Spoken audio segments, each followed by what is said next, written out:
श्री कृष्ण गोविंद हरे मुरारे, हे नाथ नारायण वासुदेव, हे नाथ नारायण वासुदेव, हे नाथ नारायण वासुदेव। बोलो श्री कृष्ण भगवान की जय। प्रिय श्रोताओं, पिछले भाग में आपने सभी ने अर्जुन द्वारा कृष्ण के सम्मुख रखी गई बात के बारे में सुना। और पिछले श्लोकों में वह ये कह रहा है कि जब मैं कुटुंब मेरे समक्ष, ये सभी गुरुजन पितृगण पुत्रगण सभी मेरे समक्ष खड़े हैं और युद्ध में मैं इनको सबको क्यों मारना चाहूँगा, भले ही वे मुझे मारने के लिए तत्पर हैं, परंतु हे मधुसूदन, हे गोविंद, मुझे इन सबको मारकर क्या ही यश मिलेगा और मुझे क्या ही प्रसन्नता मिलेगी। तो आप सभी ने इसके विषय में पिछले भाग में बड़े ही विस्तृत रूप से सुना। अब श्लोक 36। पापम एव आश्रेत स्मान हत्वा एतान आततायिन, तस्मान् न अहर्या वयं हन्तुं धृतराष्ट्र सबन्धवान्, स्वजनं हि कथं हत्वा सुखिनः स्वाम माधव। यदि हम ऐसे आतताइयों का वध करते हैं तो हम पर पाप चढ़ेगा, अतः यह उचित नहीं होगा कि हम धृतराष्ट्र के पुत्रों तथा उनके मित्रों का वध करें। हे लक्ष्मीपति कृष्ण, इससे हमें क्या लाभ होगा और अपने ही कुटुंबियों को मारकर हम किस प्रकार सुखी हो सकते हैं। तात्पर्य यह है कि वैदिक आदेशानुसार आतताइयाँ 6 प्रकार के होते हैं। पहला विष देने वाला, दूसरा घर में अग्नि लगाने वाला, तीसरा घातक हथियार से आक्रमण करने वाला, चौथा धन लूटने वाला, पांचवा दूसरे की भूमि हड़पने वाला तथा छठा पराई स्त्री का अपहरण करने वाला। ऐसे आतताइयों का तुरंत वध कर देना चाहिए, क्योंकि इनके वध से कोई पाप नहीं लगता। आतताइयों का इस तरह वध करना किसी सामान्य व्यक्ति को शोभा दे सकता है, किंतु अर्जुन कोई सामान्य व्यक्ति नहीं है। वह स्वभाव से साधु है, अतः वह उनके साथ साधुवत व्यवहार करना चाहता था, किंतु इस प्रकार का व्यवहार क्षत्रिय के लिए उपयुक्त नहीं है।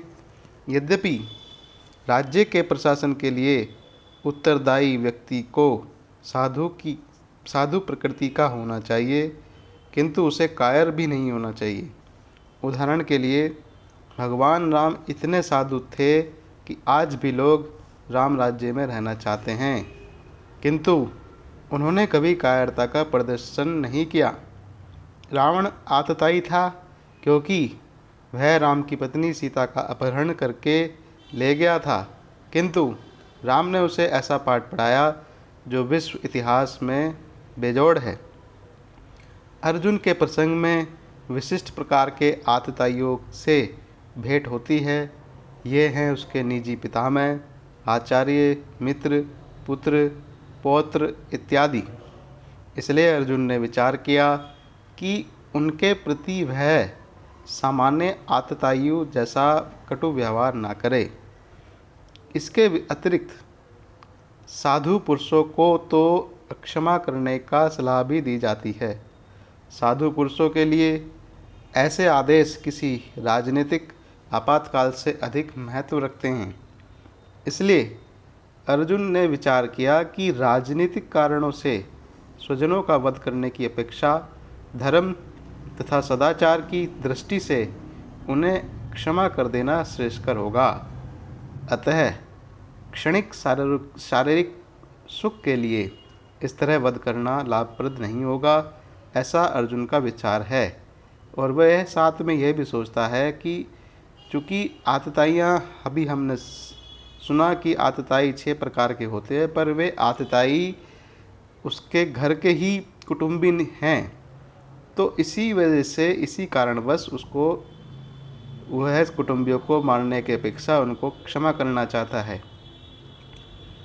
अंततः जब सारा राज्य तथा उससे प्राप्त सुख स्थायी नहीं है, तो फिर स्वजन को मारकर वह अपने ही जीवन तथा शाश्वत मुक्ति को संकट में क्यों डाले।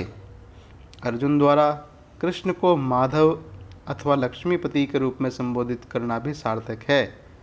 वह लक्ष्मीपति कृष्ण को यह बताना चाह रहा था कि वे उसे ऐसा काम करने के लिए प्रेरित न करें जिससे अनिष्ट हो, किंतु कृष्ण कभी भी किसी का अनिष्ट नहीं चाहते, भक्तों का तो कदापि नहीं।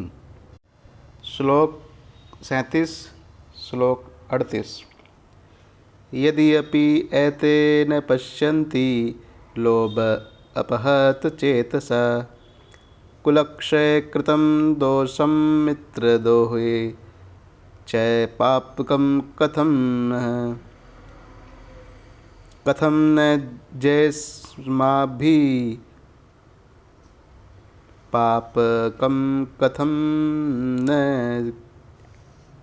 कुलक्षय कृतं दोषं प्रपश्येर्दि जनार्दनम।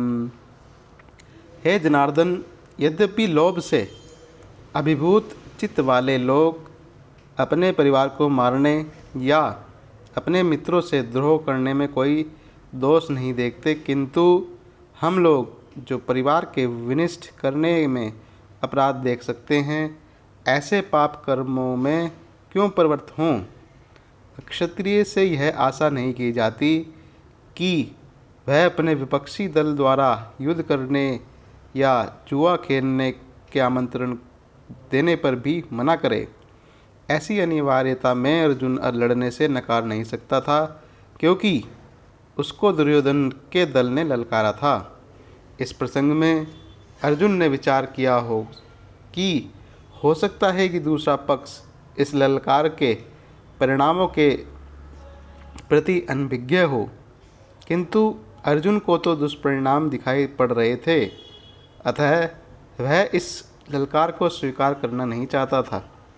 यदि परिणाम अच्छा हो तो कर्तव्य वस्तुतः पालनीय है, किंतु यदि परिणाम विपरीत हो तो हम उसके लिए बाध्य नहीं होते। इन पक्ष विपक्षों पर विचार करके अर्जुन ने युद्ध न करने का निश्चय किया। श्लोक 39।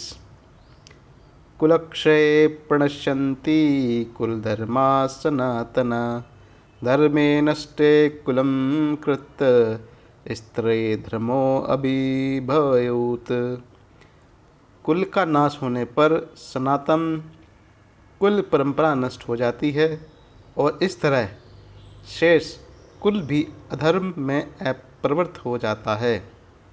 वर्णाश्रम अवस्था में धार्मिक परंपराओं के अनेक नियम हैं, जिनकी सहायता से परिवार के सदस्य ठीक से उन्नति करके आध्यात्मिक मूल्यों की उपलब्धि कर सकते हैं।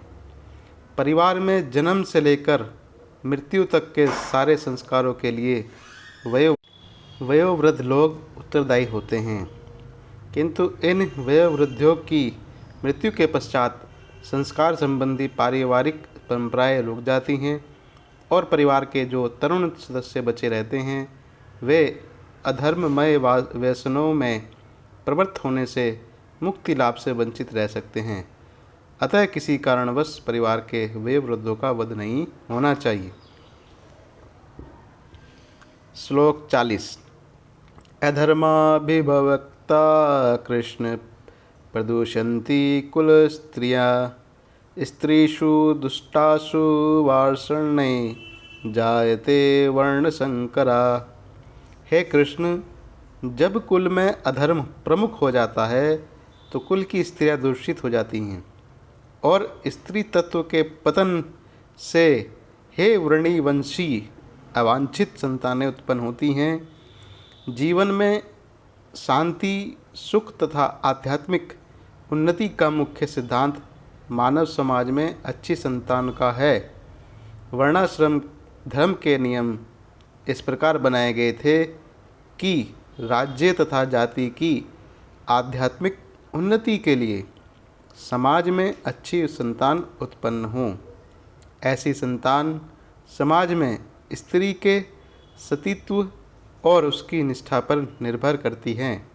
जिस प्रकार बालक सरलता से कुमार्गगामी बन जाते हैं, उसी प्रकार स्त्रियां भी पतोन्मुखी होती हैं। अतः बालकों तथा स्त्रियों दोनों को ही समाज के वयोवृद्धों का संरक्षण आवश्यक है। स्त्रियां विभिन्न धार्मिक प्रथाओं में संलग्न रहने पर व्यभिचारिणी नहीं होंगी। चाणक्य पंडित के अनुसार सामान्यतः स्त्रियां अधिक बुद्धिमान नहीं होती, अतः वे विश्वसनीय नहीं हैं।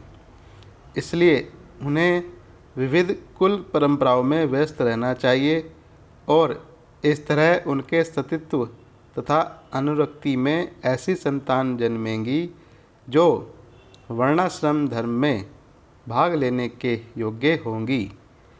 ऐसे वर्णाश्रम धर्म के विनाश से यह स्वाभाविक है कि स्त्रियां स्वतंत्रता पूर्वक पुरुषों से मिल सकेंगी और व्यभिचार को प्रबल मिलेगा, जिससे अवांछित संतानें उत्पन्न होंगी। निठल्ले लोग भी समाज में व्यभिचार को प्रेरित करते हैं और इस तरह अवांछित बच्चों की बाढ़ आ सकती है, जिससे मानव जाति पर युद्ध और महामारी का संकट छा सकता है। आगे के श्लोक अगले भाग में। श्री कृष्ण गोविंद हरे मुरारी, हे नाथ नारायण वासुदेव, हे नाथ नारायण वासुदेव, हे नाथ नारायण वासुदेव। श्री कृष्ण गोविंद हरे मुरारी, हे नाथ नारायण वासुदेव, हे नाथ नारायण वासुदेव। बोलो श्री कृष्ण भगवान की जय। बोलो अपने अपने माता पिता की जय। बोलो अपने अपने गुरुदेव महाराज की जय। बोलो श्यापति रामचंद्र भगवान की जय।